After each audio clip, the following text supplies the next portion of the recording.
A Escola Clássica da Administração tratará do estudo das duas abordagens teóricas que inaugurarão a era da inquirição científica da administração. Esta aula, dividida em duas partes, desenvolverá as ideias introdutórias da Escola Clássica, sendo que a primeira parte, que é o vídeo que nós vamos assistir hoje, se debruçará sobre a análise da abordagem científica da administração, também chamada Escola da Administração Científica. A administração científica é fruto de duas realidades históricas interdependentes que tiveram lugar nos Estados Unidos do final do século XIX.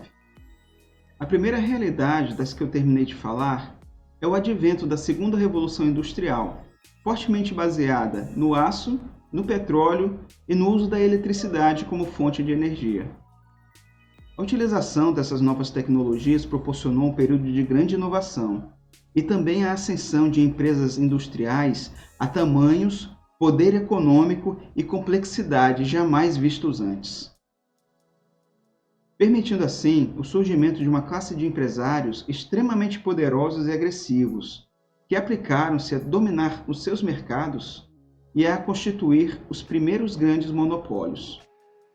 A segunda realidade foi a ocorrência da Guerra de Secessão, a qual versou entre o norte, industrial, anti-escravístico, e o sul, cujo capitalismo baseava-se na monocultura escravagista algodoeira.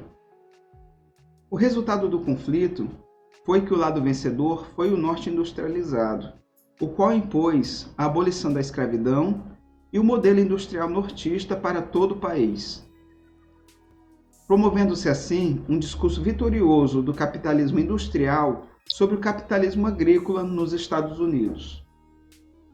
Esta é a realidade na qual nasceu, cresceu e formou-se Frederick Winslow Taylor, o homem que desenvolverá a abordagem científica da administração.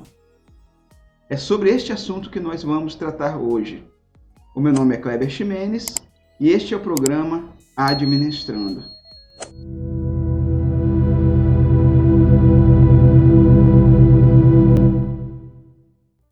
Como eu disse anteriormente, este vídeo e o próximo vão tratar da Escola Clássica da Administração. Mas afinal, o que são os clássicos da administração? Os clássicos da administração são os autores pioneiros que desenvolveram seus estudos no começo do século XX. Eram homens fortemente influenciados pelo pensamento cartesiano, sendo que os principais nomes do período foram Taylor, Fayol e Ford. Como visto na aula anterior sobre os antecedentes históricos da administração, nós vimos que o século XIX foi marcado por um grande desenvolvimento industrial, período no qual as fábricas espalharam-se por diversos países, ocupando cada vez mais mão de obra e despertando a demanda por produtos industrializados, visto que as pessoas começaram a perceber o potencial que a fábrica tem para atender demandas que antes sequer sabiam que tinham. Essa nova realidade modificou as relações de poder político, ao ponto de o embate entre industrialismo fabril e capitalismo rural se tornar o motivo da Guerra Civil Americana. Com a vitória do norte industrializado, acontece que, no período pós-guerra, a hegemonia política do modo de produção industrial se impôs, trazendo consigo imensos desafios ligados à produção e deixando evidente, portanto, a necessidade de sistematização dos conhecimentos empíricos referentes à administração. Tais desafios são, em especial, o baixo rendimento da maquinaria, desperdícios, insatisfação generalizada entre os operários, intensa concorrência e elevado volume de perdas por decisões mal formuladas. A percepção desses desafios por empresários e profissionais de gestão tornou clara a necessidade de se fazer algo para o enfrentamento dessa realidade. É assim que surgem as primeiras teorias sistemáticas da administração, as quais convencionou se chamar de Escola Clássica da Administração. Teixeira, Salomão e Teixeira, cuja referência bibliográfica vocês podem verificar no nosso material escrito, lá no site do curso Administrando, cujo link está aqui na descrição do vídeo, dividem essa escola clássica em duas subdivisões. A primeira é a escola da administração científica e a segunda é a escola da gerência administrativa. A escola da administração científica terá como principais ícones Taylor, Ford, Kent e o casal Gilbert, entre outros que nós vamos ver a seguir. Enquanto a escola da gerência administrativa teve como principais proponentes Henry Fayol, Gulick, Urich e Mooney, também entre outros que nós veremos na aula seguinte. Essas escolas, apesar de se concentrarem em aspectos totalmente diferentes das organizações, como nós vamos ver, elas são consideradas complementares. O mérito dessas duas abordagens é o de oferecer às empresas de sua época soluções em bases científicas para os seus problemas, orientando-as a uma mudança na sua postura de gestão e substituindo o empirismo pela adoção de métodos comprovados por meio de resultados. Desse modo, nós podemos definir a escola clássica da administração como sendo o conjunto de abordagens teóricas de caráter cartesiano surgidas no início do século XX e que tinham a intenção de apresentar soluções seguras para os problemas de produtividade das empresas de seu período. No final do século XIX, período no qual Taylor iniciou a sua carreira na área de engenharia mecânica, as fábricas ainda eram muito parecidas com aquilo que nós vimos durante a nossa aula sobre os antecedentes históricos da administração, quando conversamos sobre as corporações de ofício e sobre o advento do sistema de produção manufatureira. Isto é, as fábricas ainda funcionavam em um estilo de transição entre a oficina do mestre de ofício e aquilo que viriam a ser as grandes corporações que surgiram no decorrer do século XX. E apesar de a figura do mestre artesão ter sido substituída pela do gerente profissional, o papel deste último terminava não sendo tão diferente do papel exercido pelo mestre artesão de outrora, com exceção do crescente uso de máquinas em substituição à arte. Esse gerente de fábrica atua como subempreiteiro, selecionando seus operários e organizando o trabalho. A estrutura das fábricas, entretanto, existia sem que houvesse o estabelecimento de critérios técnicos para a utilização de máquinas e equipamentos que visasse a maior produtividade por homem. Por outro lado, existia um ambiente de grande insatisfação entre os operários, de sorte que entre os anos de 1881 e 1886 foram registradas mais de 3.900 greves nos Estados Unidos. Tomava-se a generalizada insatisfação dos operários, o baixo nível de qualificação destes, que repercutia de forma muito negativa na produtividade, nos desperdícios e na baixa qualidade dos produtos que saíam das fábricas. É neste período que Taylor começa a sua carreira na Midvale Steel Works. Mais sobre a biografia de Frederick Winslow Taylor, você pode ler no nosso material de apoio lá no site do curso. Taylor sentia-se incomodado com as situações relatadas acima e que ele presenciara pessoalmente no seu dia a dia de trabalho. Inclusive disse que foi depois de uma discussão com o operário que Taylor resolveu iniciar seus primeiros estudos de tempos e movimentos, de forma que comprovasse de vez a quantidade de trabalho que um operário poderia realizar em determinado período de tempo. Surgiram assim, deste modo, ainda na Midvale Steel, os primeiros estudos de tempos e movimentos realizados por Taylor. Taylor pretendia, com os estudos cada vez mais avançados que realizou, criar um ambiente de mútua cooperação e crescimento, tanto para a empresa quanto para os operários. Como ele mesmo afirma em seu terceiro e mais célebre livro, Princípios da Administração Científica. Neste livro, Taylor chega a afirmar que o objetivo da administração é o propiciar a máxima prosperidade para o patrão com a máxima prosperidade para o empregado. Em Princípios da Administração Científica, Taylor propõe seus 4 princípios de administração, os quais considera essenciais e necessários para o sucesso na otimização do trabalho e para o alcance do objetivo da administração. Antes, entretanto, de nós começarmos a tratar desses 4 princípios da administração científica, nós vamos dar aí primeiro umas pinceladas nas premissas que nortearam Taylor na elaboração desses seus princípios. A primeira premissa é a premissa da produção padrão, o que, em suma, significa o nível de produção ideal, o qual só pode ser alcançado mediante o estabelecimento e a implementação da única maneira certa de fazer o trabalho, e também pela determinação da pessoa certa para executá-lo. Pode-se dizer que esta premissa é constituída por 3 elementos, os quais são a única maneira certa de executar o trabalho, o homem de primeira classe e o meio ambiente de trabalho, sobre os quais nós vamos falar a seguir. Por única maneira certa de executar o trabalho, nós devemos entender que cada tarefa de um operário deve ser fragmentada até os seus movimentos mais elementares, e que a partir daí sejam consideradas as diferentes alternativas para cada movimento, as quais devem ter o seu tempo cronometrado, elegendo-se aquela mais simples, ou seja, a que reúne menor fadiga com menor tempo de execução.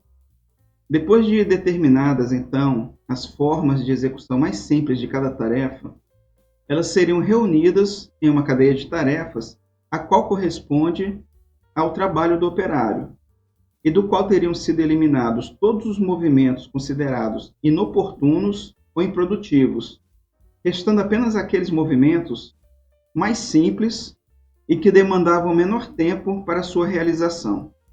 A ideia dessa análise era garantir a realização das tarefas no menor tempo possível e com a menor fadiga para o operário.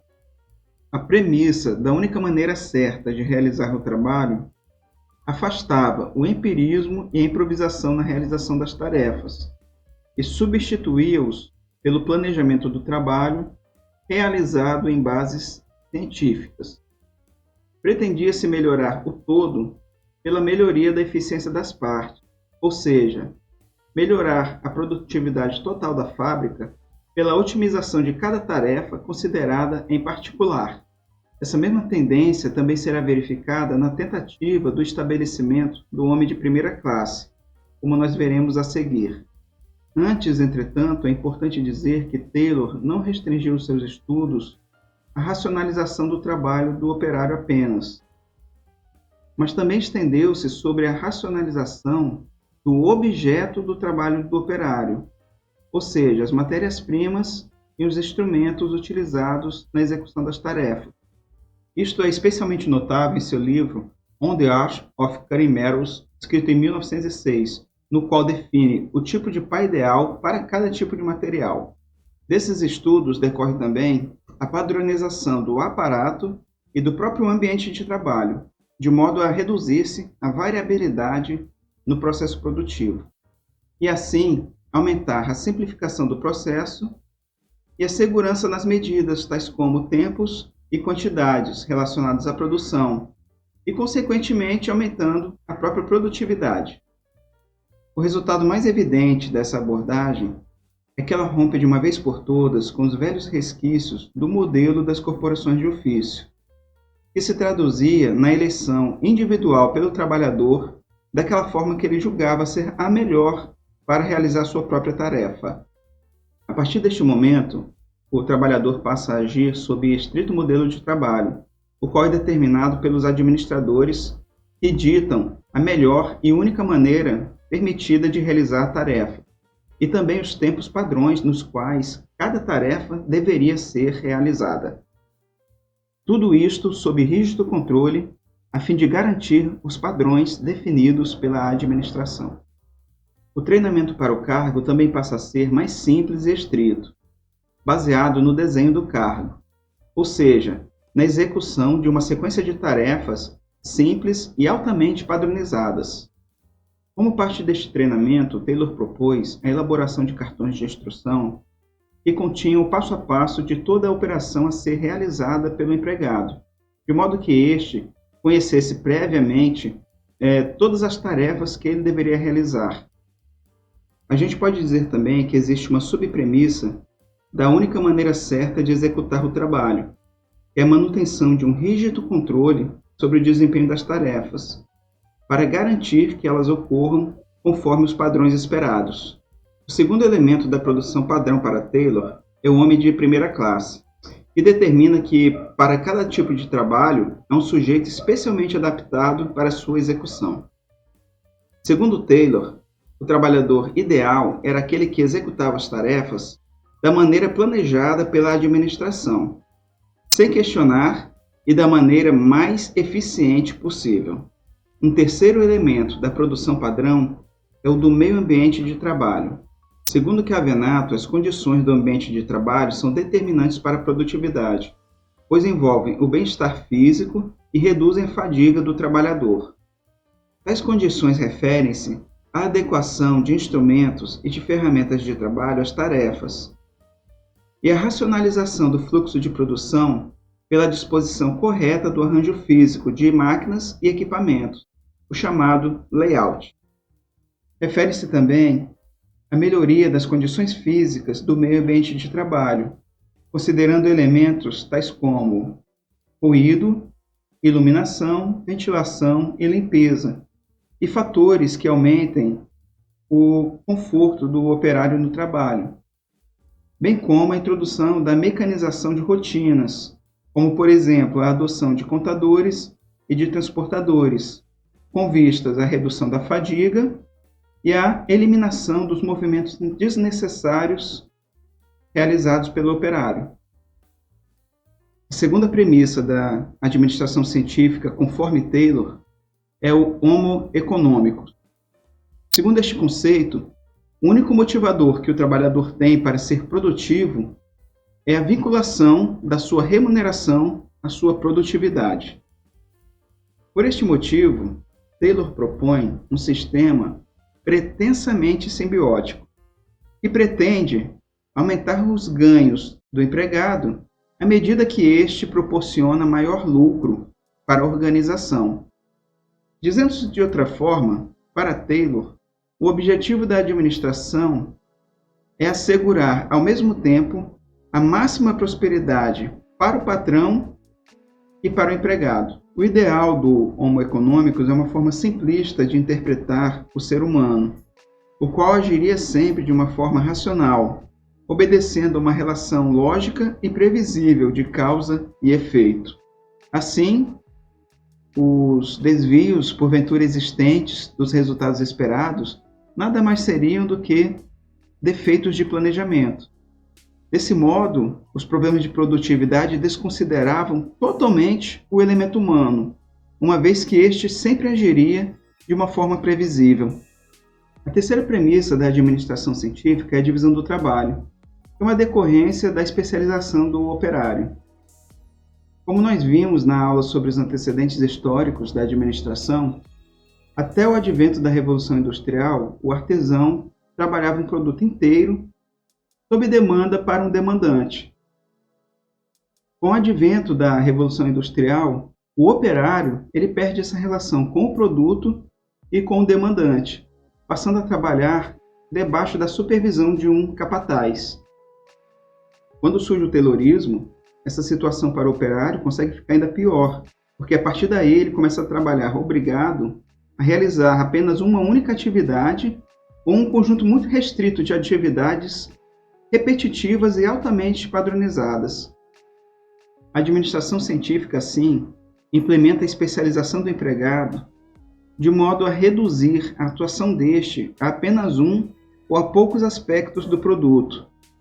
Tudo isto para se alcançar a eficiência pela economia de movimentos e pela experiência prática advinda das sucessivas repetições sempre dos mesmos movimentos.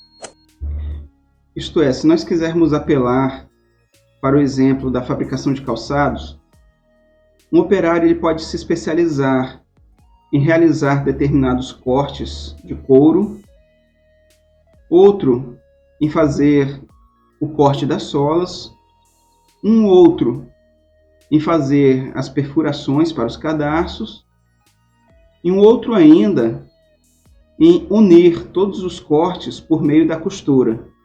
Diante disto, nós podemos dizer que, conforme bem aponta Chiavenato, a ideia predominante entre os pioneiros da administração científica é de que a eficiência aumenta com a especialização.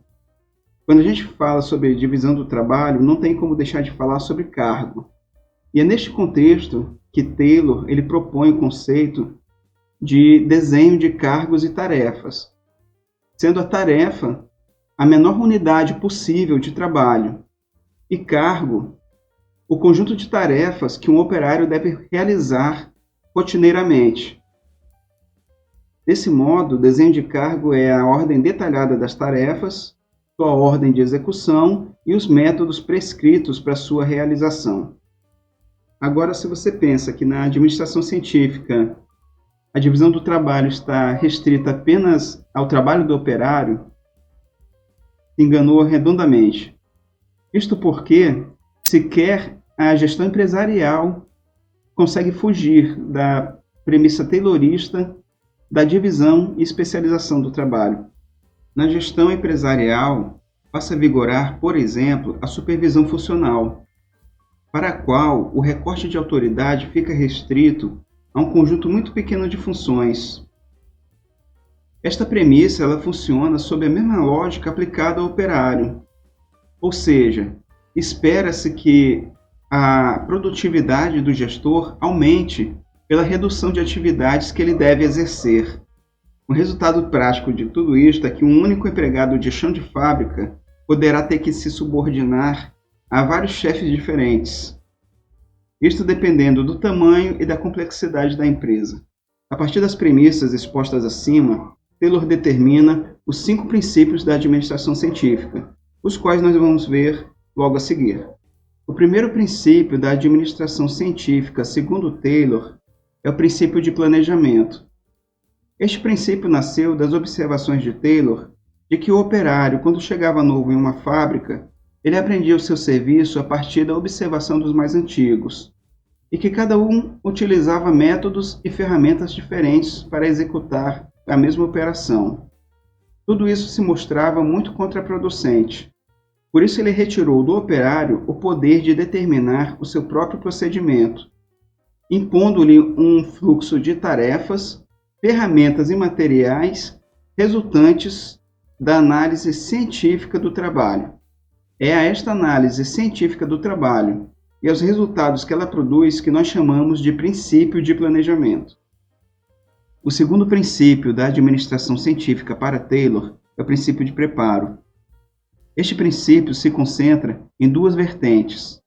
A primeira é a do homem ideal para o cargo. Já a segunda é a do arranjo físico ideal para a produção. Estas 2 vertentes nós vamos estudar logo a seguir.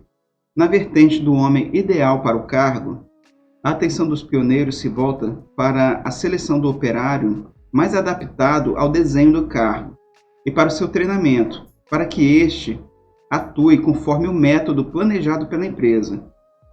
Isto é, dado pela única maneira certa de executar o trabalho. Esta única maneira certa, obviamente, é aquela determinada cientificamente pela administração da empresa. Na vertente do arranjo físico ideal para a produção, os proponentes da administração científica se voltam para a preparação de máquinas, equipamentos, ferramentas e materiais em um layout disposto a proporcionar redução de todos os movimentos do operador, aqueles estritamente necessários e predeterminados de modo a maximizar a produção. O terceiro princípio da administração científica para Taylor é o princípio de controle. Esse princípio até parece soar estranho dentro do arcabouço taylorista, uma vez que essa corrente ela considera que todo o desvio existente da produção padrão se dá pela falta de um planejamento adequado. A gente pode até dizer que, talvez, o excesso de supervisão sobre o operário se dê pelo reconhecimento inconsciente da necessidade de se manter dentro dos padrões esperados aquele único fator de variabilidade que não pode ser imobilizado em estado perfeito: o homem. Desse modo, o operário deverá se mover ao longo das tarefas do seu cargo, no ritmo determinado e conforme os movimentos pré-estabelecidos, tendo a sua atuação monitorada rigorosamente por um supervisor ou vários, comparando a produção alcançada com os resultados esperados. O princípio de controle é importante, pois poderá demonstrar a oportunidade de melhorias nos processos, seja pela possibilidade de aperfeiçoamento, seja pela correção de desvios. Sem falar ainda que a ferramenta que permitirá a premiação do empregado pelo atingimento ou superação dos padrões estabelecidos. O quarto princípio da administração científica é o princípio da execução. Este princípio trata da distribuição de atribuições e responsabilidades aos operários para que a execução do trabalho seja disciplinada. O princípio da execução nada mais é do que uma reafirmação da divisão do trabalho. Coloca-se por ele o operário em uma posição muito limitada.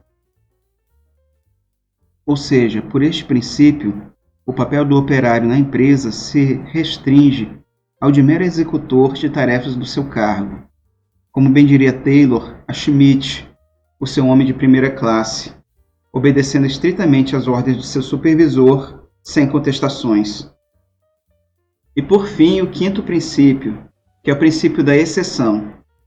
Por este princípio, facilita-se muito o trabalho do gestor, o qual não deve considerar o desempenho médio como um problema que deva chamar a sua atenção, mas sim os desvios da produção padrão, de modo que apenas os problemas mais importantes sejam passados para os níveis hierárquicos superiores, enquanto os problemas menos graves devam ser encaminhados para a solução dos níveis hierárquicos inferiores. Mas não só de Taylor vive a administração científica. Taylor contou com um pequeno exército de admiradores e de colaboradores que enriqueceram muito o trabalho dele. A seguir, nós vamos conhecer alguns dos principais deles. O rol de personalidades que nós vamos ver logo a seguir não é exaustivo. Ele é composto dos principais nomes que nós identificamos na literatura utilizada para realizar este trabalho. Mais detalhes sobre essas personalidades você pode verificar lá no site do curso Administrando, cujo link está aqui na descrição do vídeo. O primeiro autor sobre o qual nós vamos conversar aqui é Henry Lawrence Gantt, o qual também era engenheiro, assim como Taylor, e como eram todos os demais pioneiros da administração científica. Gantt trabalhou com Taylor de 1887 a 1902 e o deixou para se tornar consultor em racionalização do trabalho, diferenciando-se de Taylor na focalização do fator humano e psicológico do trabalho, mais do que em metodologia técnica. As principais contribuições de Gantt, conforme Chiavenato, são as seguintes. A proposição de um sistema de remunerações, ao qual denominou-se plano de tarefa e bonificação, ou sistema de salários Gantt. Este sistema garante um valor base mínimo de diária para o empregado, independente da sua produção. Desse modo, o empregado será remunerado com este valor, mesmo que a sua produção esteja abaixo dessa meta.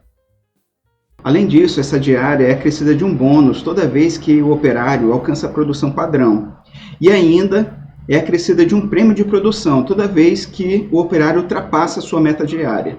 Isto é, enquanto Taylor propunha remuneração por peça somente, Gantt garante um valor fixo diário mínimo para o trabalhador.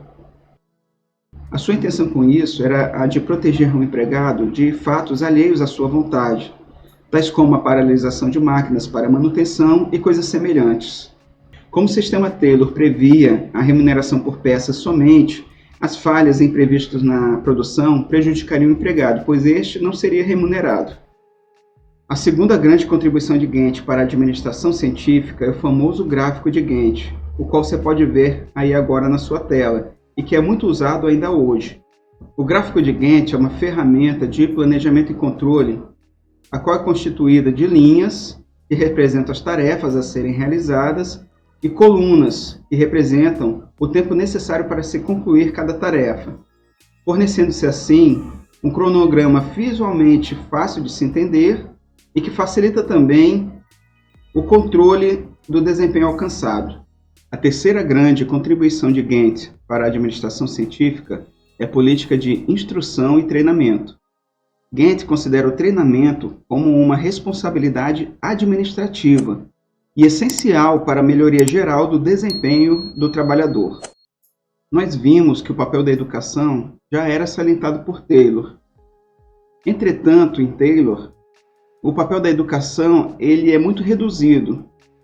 Serve apenas para garantir que o operário realize as suas tarefas conforme o que já está predeterminado, resumindo-se ao uso de cartões de instrução e ordens de serviço e coisas semelhantes. Já Gantt vê a educação como uma responsabilidade da administração da empresa, e que essa responsabilidade inclui o aperfeiçoamento do empregado. Uma quarta grande contribuição de Gantt é a ênfase no serviço. Gantt considerava o serviço como a atividade empresarial fundamental, dando assim mais importância ao serviço do que ao lucro. Entenda-se como serviço as entregas que a empresa se propõe realizar à sociedade como fruto da sua atividade. Desse modo, nós vemos que, de certa forma, Gantt ele antecipa a ideia de missão empresarial. E, por fim, nós vamos falar sobre a quinta grande contribuição de Gantt para a administração científica, que é a responsabilidade industrial. A responsabilidade industrial é praticamente uma decorrência das ideias anteriores.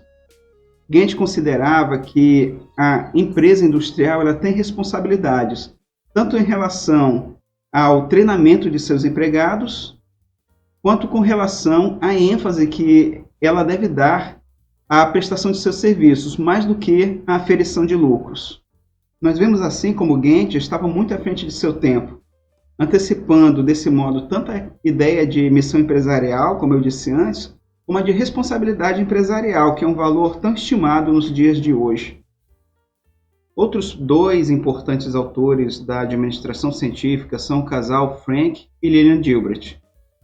Frank Gilbert criou um método de racionalização do trabalho para a realização de estudos de tempos e movimentos, baseado em 17 movimentos, aos quais ele denominou Terbligs. Terbligs é um nome que nada mais é do que Gilbert ao contrário. Estes Terbligs são compostos de 17 movimentos, os quais Gilbert considerava elementares para a realização do trabalho.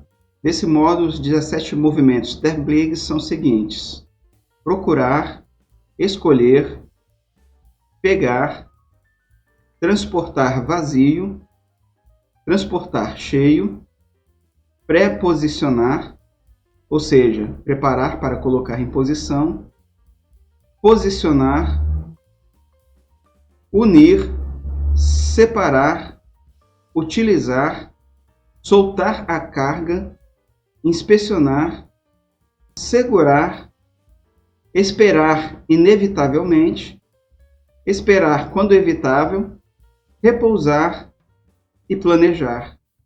Além da racionalização do trabalho, outro ponto importante de estudos para o casal Gilbert foi a fadiga humana, e estava inclusive prevista entre os Terbligs, como nós vimos acima, existe um Terblig para repousar. Para o casal, a fadiga predispunha o trabalhador à diminuição da produtividade e qualidade do seu serviço, a perda de tempo, a ocorrência de doenças e acidentes, bem como a diminuição da capacidade de esforço e até o aumento da rotatividade de empregados. Frank e Lillian Gilbert consideravam que as finalidades dos estudos de movimento eram a eliminação dos movimentos inúteis, a execução apenas dos movimentos úteis em uma série ou fluxo pré-determinado, com maior economia de esforço e de tempo.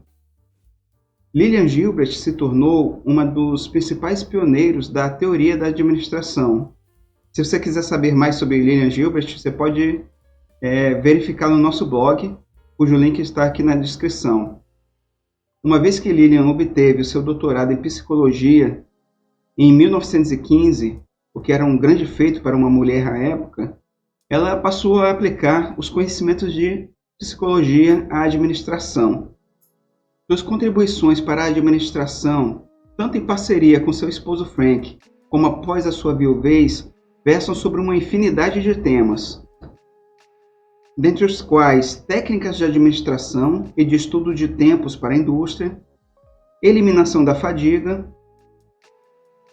uso do tempo no lazer, ajuda as mulheres nos negócios e gestão da casa e vida familiar, bem como deu grande contribuição à sociedade ao se voltar para assuntos como a reabilitação de deficientes e de veteranos da Segunda Grande Guerra. Em The Psychology of Management, Lillian Gilbert sugere que a ênfase da gestão deve estar mais sobre a pessoa do que sobre o trabalho, e que o treinamento industrial eficaz e a educação ajudariam os trabalhadores a fazer melhor uso de suas habilidades. Por fim, nós vamos tratar de Henry Ford. Popularmente falando, Henry Ford é provavelmente o teórico mais conhecido da administração científica. Isto porque a empresa que ele fundou e na qual aplicou seus princípios, ela permanece uma empresa famosa e de atuação global até os dias de hoje. Ford nasceu em 1863, em pleno desenrolar da Guerra Civil Americana, em um subúrbio da famosa Detroit, fama a qual ele ajudou a construir. E certamente ele se tornou o mais célebre representante da abordagem científica da administração. Ele era engenheiro e empreendedor e foi o fundador da Ford Motor Company, na qual implantou a sua mais famosa invenção, que foi a linha de produção. A linha de produção foi um sistema ao qual também convencionou se chamar de Fordismo e que revolucionou a indústria automobilística, sendo que o seu modelo foi exportado com sucesso para outras indústrias, consolidando com isso os Estados Unidos como a locomotiva do capitalismo industrial no mundo.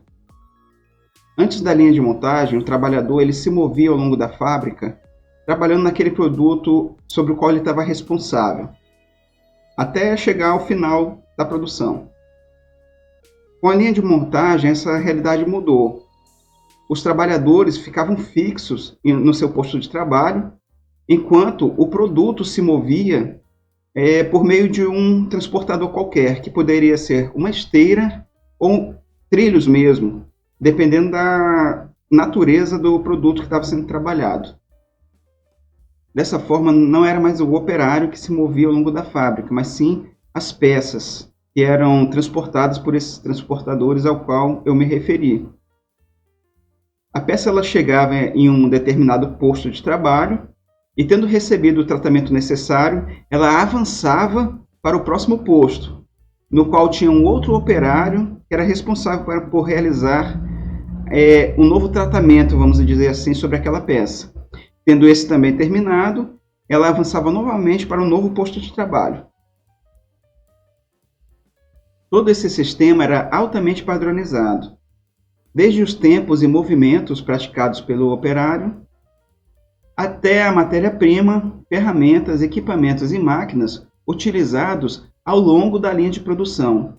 Tudo isso resultando em um produto final também igualmente padronizado. Esse sistema, criado por Ford, proporcionará a existência daquilo que Kevin Anato considera a maior inovação do século XX, que é a produção em massa. A produção em massa é justamente a produção de uma grande quantidade de produtos acabados com uma maior garantia de qualidade e ao menor custo possível. O modelo de produção em série de Henry Ford era fundado em 3 princípios básicos. O princípio de intensificação, o princípio de economicidade e o princípio de produtividade, sobre os quais nós vamos tratar agora. O princípio de intensificação consiste em reduzir o tempo gasto ao longo do ciclo de produção, de modo a disponibilizar para o mercado o produto acabado no menor tempo possível. Já o princípio da economicidade consiste em reduzir-se ao mínimo o estoque de matéria-prima, de modo que esse princípio ele é, de certa forma, um precursor do atual just-in-time. E, finalmente, o princípio de produtividade, que significa aumentar, dentro de um mesmo período de tempo, a capacidade de produção do trabalhador, por meio da especialização e da linha de montagem. Estes 3 princípios proporcionaram a Ford receber por cada um dos carros produzidos, antes mesmo de ter que pagar aos seus fornecedores e até mesmo aos seus empregados pelos recursos utilizados na fabricação de cada carro. Isto tornou possível que a Ford reduzisse o valor de cada automóvel e também que aumentasse o salário pago aos seus empregados.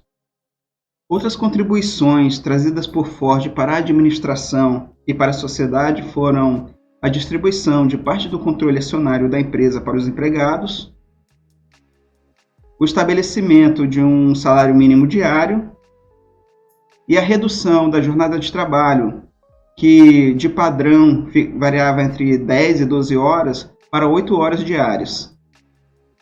Henry Ford morreu em Detroit em 1947, tendo se tornado um dos homens mais ricos e influentes de sua época, e deixado um legado que perdura até os dias de hoje. Existem outros autores da administração científica, mas acredito que nós tenhamos falado dos principais. Se você quiser que eu fale sobre mais alguém, você pode deixar aí nos comentários, que pode ser que a gente grave um vídeo falando sobre esta outra pessoa. Pois é, nós conversamos um pouco sobre a origem da administração científica, sobre seus pressupostos, seus princípios e sobre as ideias de seus principais autores. Nós vamos fazer agora um pequeno resumo sobre as principais inovações da administração científica, até para poder explorar melhor talvez alguma ideia que tenha passado um pouco despercebida na nossa conversa anterior. Como nós vimos, os pioneiros da administração científica eram, na sua maioria, engenheiros nascidos nos anos próximos à Guerra de Secessão, e que por isso cresceram em um país no qual o modelo de produção industrial ele se impôs como o grande vitorioso. Muitos deles começaram por baixo, como aprendizes de mecânica e até mesmo pedreiros, alcançando sua formação durante e pelo trabalho, e galgando a carreira gerencial por causa do seu desempenho.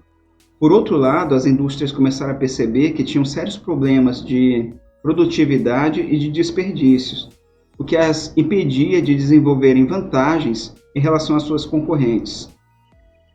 Foi essa percepção empresarial sobre a necessidade de superar o modelo vigente até então, com sérios problemas de desperdícios, que levou os pioneiros da administração a buscarem soluções criativas baseadas no método científico.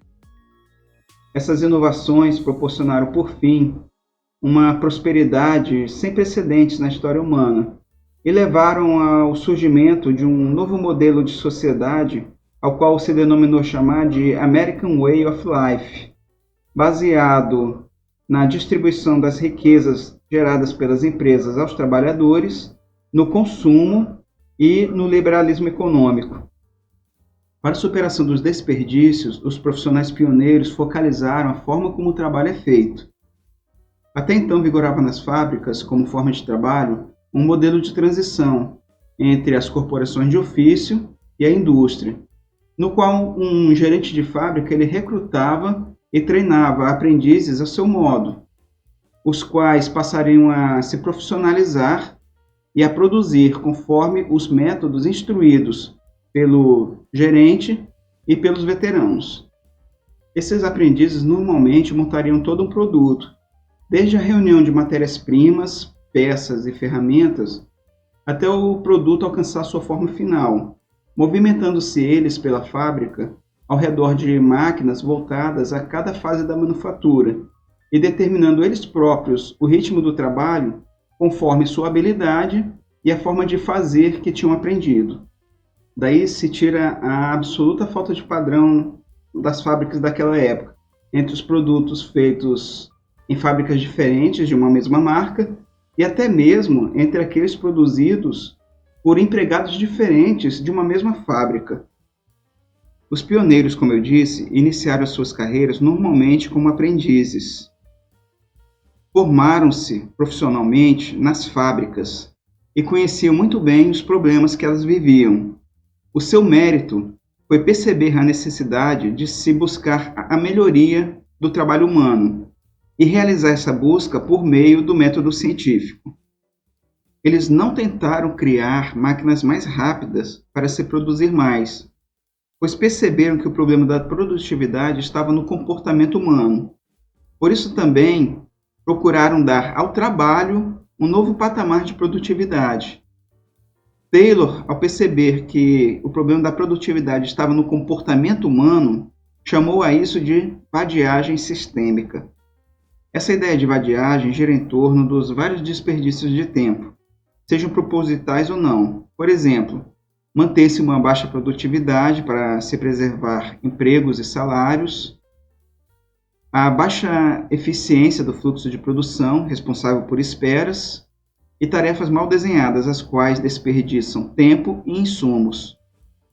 Desse modo, para alcançar o sucesso no combate a essa improdutividade sistêmica do trabalho, os pioneiros lançaram mão da substituição do empirismo pelo método científico, pelo qual procuraram aumentar ao máximo a produtividade individual do operário.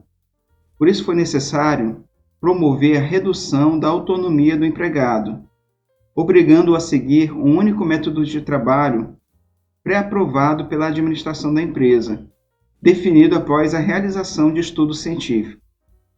Esses estudos versavam sobre a análise do trabalho do operário, decompondo-se o trabalho em tarefas e medindo-se o tempo necessário para a realização de cada um dos movimentos alternativos de cada tarefa, elegendo-se como ideal aquela tarefa que dispensasse menor tempo, com menor quantidade de movimentos e menor fadiga para o trabalhador, e que conseguisse o melhor resultado.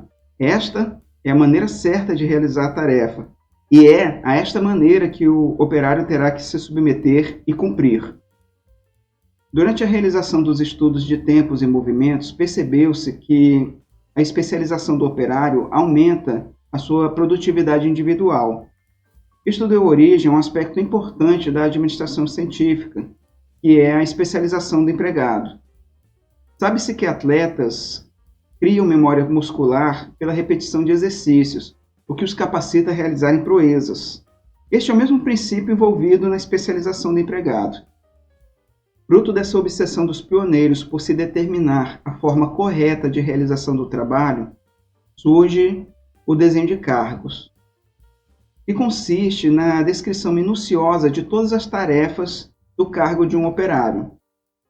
Tais tarefas são traduzidas para o empregado por meio de cartões de instrução disponibilizados para sua consulta. Essa extrema simplificação e padronização do trabalho reduziu drasticamente a autonomia com a qual o operário estava acostumado. Porém, simplificou muito o seu treinamento e a compreensão do seu trabalho na fábrica. Notou-se também que, além do cuidado com os movimentos humanos, a padronização de máquinas, ferramentas e equipamentos eram igualmente importantes para se alcançar a uniformização do tempo necessário para a execução de uma tarefa, uma vez que tais padrões constituíam um item essencial para se realizar o controle de produtividade individual e também para a implementação do ideal remuneratório da abordagem científica, que era o pagamento por meio de peças produzidas. O motivo da implementação do sistema de remuneração por produtividade é fruto de uma visão ideológica dos pioneiros, os quais acreditavam que o trabalhador só contribuiria com a gestão da empresa caso percebesse uma relação direta de vantagem entre os seus atos de obediência e o retorno financeiro obtido em troca. A essa ideologia convencionou-se chamar de homo econômicos.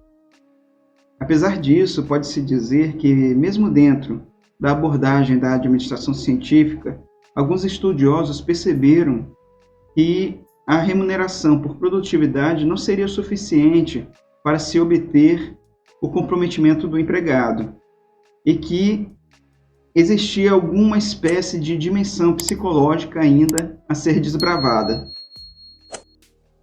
A produtividade e a manutenção dos padrões estipulados por meio dos estudos de tempos e movimentos eram elementos de tão grande importância para o atingimento dos fins a que se propunha a abordagem da administração científica, que os pioneiros destacaram a importância de uma forte supervisão funcional, a qual deveria garantir a manutenção desses padrões a cada momento do processo produtivo. Essas descobertas permitiram a estipulação de um conjunto de princípios, os quais puderam ser utilizados pelas empresas em qualquer situação. Esses princípios nós já vimos e são planejamento, preparo, controle, execução e exceção. Sendo que todas as demais ideias da administração científica são derivações ou desenvolvimentos desses princípios. Vamos tratar agora sobre as vantagens da administração científica para o trabalhador. Muito se fala sobre as desvantagens que a administração científica trouxe para o trabalhador. Eu mesmo frisei algumas dessas desvantagens durante esta aula. Entretanto, pode-se dizer que a administração científica trouxe sim algumas vantagens para o operário daquele período. Uma das principais vantagens que nós vislumbramos que a administração científica trouxe para o trabalhador foi a sua rápida integração ao cargo. A simplificação do cargo diminuiu o tempo necessário para o treinamento do operário, o que permitiu que o empregado conseguisse de uma maneira muito rápida receber os seus proventos dentro de um padrão esperado. Outra vantagem é que os sistemas de remuneração criados pelos pioneiros, que eram baseados na produtividade, impulsionaram o aumento geral dos rendimentos do trabalhador americano, o que impulsionou o seu sistema econômico, fortemente alicerçado no consumo, tendo sido este, inclusive, o objetivo principal da administração científica proposto por Taylor, que era o de garantir uma maior prosperidade para o empregador com a máxima prosperidade para o empregado. Mas o que a administração científica trouxe mesmo foi vantagem para as empresas. A primeira delas foi a introdução nas empresas da ideia de que a ciência é melhor do que o empirismo. Ou seja, introduziu nas empresas a ideia de uma gestão esclarecida. Forneceu também às empresas ferramentas úteis para o combate ao desperdício e para o aumento da qualidade, por meio da padronização de procedimentos, de matérias-primas, máquinas, equipamentos e ferramentas, ao que chamou-se de racionalização do trabalho. A racionalização do trabalho somou-se à intensificação do ritmo de trabalho, que tem por base a redução dos estoques e a diminuição do tempo total necessário para a transformação da matéria-prima e para a sua disponibilização como produto final ao consumidor. Estes mesmos princípios de racionalização e de intensificação do trabalho proporcionaram às empresas um maior controle das atividades do operário, eliminando o baixo rendimento e os desperdícios e dando a elas parâmetros de controle da produtividade individual. Também facilitou o treinamento dos empregados, acelerando a rapidez com que um operário se torna apto para o exercício do desempenho padrão do seu cargo, e por isso mesmo tornando a empresa mais autônoma para realizar rápidas reposições de mão de obra. Essas inovações aumentaram imensamente a produtividade industrial americana, dando origem àquilo que convencionou se chamar de produção em massa. Proporcionou-se também o pagamento de salários maiores para os trabalhadores, a redução no preço dos produtos finais, bem como também o estabelecimento de um padrão de qualidade confiável aos produtos entregues para o consumidor e promoveram o crescimento da demanda e dos lucros empresariais. Vamos tratar agora sobre as críticas à abordagem da administração científica. Porque aqui é assim, pau que bate em Chico também tem que bater em Francisco. Percebe-se que os pioneiros, eles tentaram criar um sistema simbiótico entre as empresas e os seus empregados, Tudo isso porque eles se baseavam no ideal de proporcionar a maior prosperidade possível ao patrão com a maior prosperidade possível ao empregado. Entretanto, a gente só pode fazer essa leitura quando se olha para os aspectos meramente econômicos dos resultados obtidos por essa abordagem. Quando avaliamos a questão humana envolvida neste processo, percebemos que a administração científica fundou-se na racionalização das tarefas, com vistas a otimizar o todo pela melhoria individual das partes, desprezando totalmente os aspectos humanos do operário, que foi considerado meramente como uma engrenagem da máquina produtiva. Este é o preço de uma teoria da administração proposta por engenheiros. Esta visão mecanicista da empresa dará à abordagem da administração científica a denominação de teoria da máquina. Por motivo de uma grande resistência dos sindicatos em relação aos efeitos deletérios da adoção dessa abordagem nas empresas, o que levou a muitas greves e protestos, a administração científica chegou a ser alvo da atenção do Congresso americano, o qual, em 1915, ordenou a realização de um estudo nas fábricas que adotaram o método Taylor. O congressista que ficou responsável por este estudo foi Robert Hoxie, o que levou o resultado do seu estudo a ser conhecido como Relatório Hoxie. A crítica do sindicato se referia à limitação de direitos e do bem-estar dos empregados, que eram submetidos a metas de produção altas e à degradação do seu aspecto humano no trabalho, e considerava que para a administração científica o operário era tratado como mera ferramenta produtiva, bem como sequer tinha o direito de opinar sobre o processo de produção. Agora você presta bastante atenção no que eu vou dizer, porque este é provavelmente o principal motivo das críticas à teoria quando ela é contraposta com a realidade. O relatório Hoxie concluiu que os gerentes organizacionais, abandonando os princípios propostos por Taylor, abusaram de seus métodos, focalizando seus esforços na produção e na obtenção de lucro, e deixando de dividir o ganho de produtividade com os empregados.